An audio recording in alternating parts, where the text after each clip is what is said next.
पी के आ गई ना? अरे बगली क्या बताएं, चंद्रकेश भैया थोड़ा सा पिला दिए। तो हके मना कैले रहने की दसिया मत पीहा, कौन पी के आइल बड़ा हो? अरे बगली वही जो सदैव से पीते आ रहे हैं। के? अरे ब्रह्मदेव भैया, जामुन भैया, सुग्रीव भैया। आई देवता लोग तो हर भाई कब से बन गई हो? अरे बगली पीने के बाद वही होता है जो मंजूरी खुदा होता है। अच्छा हाँ। ओहो हो, तो हमार सुनो। हाँ सुनाइए। सुनो, राते हबड़ी लपेट के दाढ़ी में टिके गिरला सैया नहर में। अरे बगली कौन मेरा इंसल्ट कर रहा था? आज हमारा के ना पता चली का?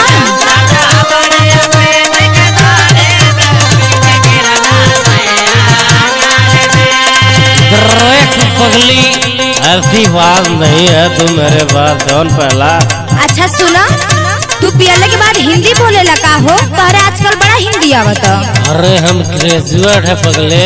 ओहो हो, उधर देखते बाने। सुनो हमारी बात तो सुनाइए। कुछ लोग के बतिया में आई के पीली होली ठिकवा पे जाई।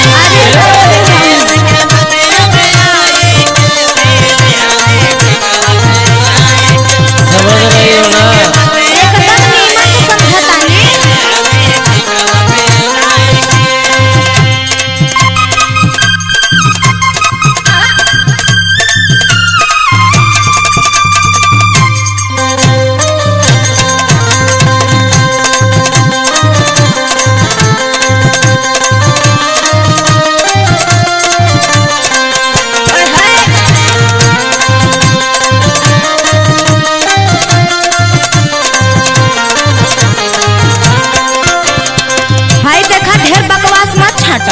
अरे बगली तुमसे कौन बोला था मैं पी के लुढ़का था?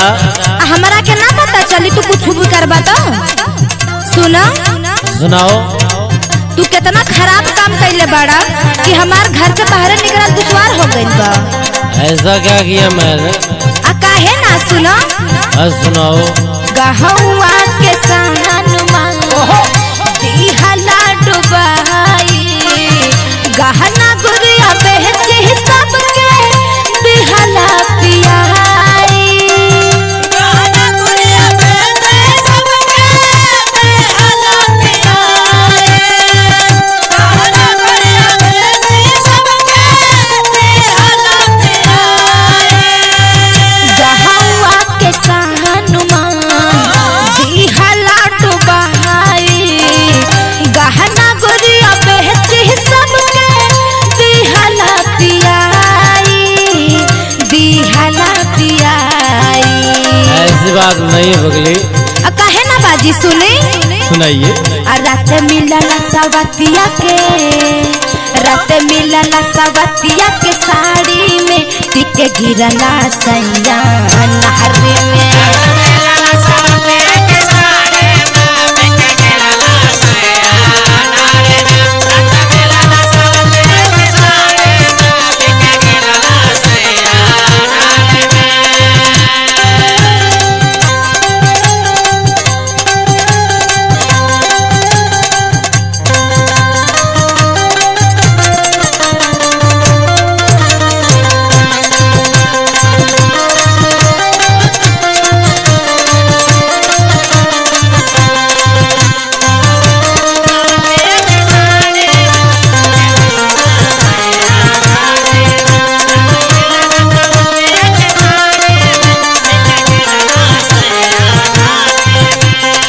बगली तुमको क्या बताया?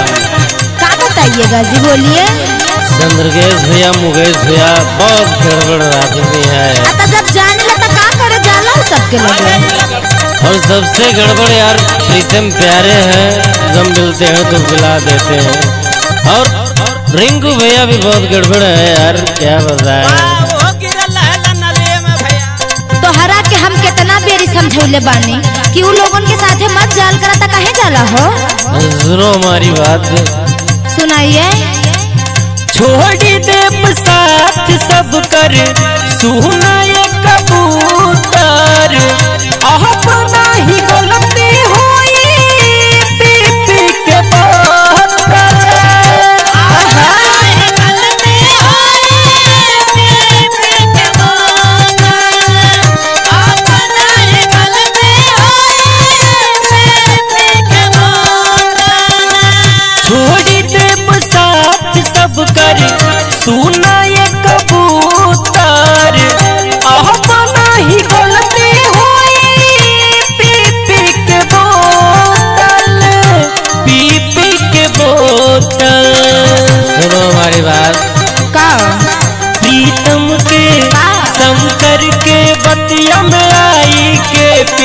धली ठिकवा पे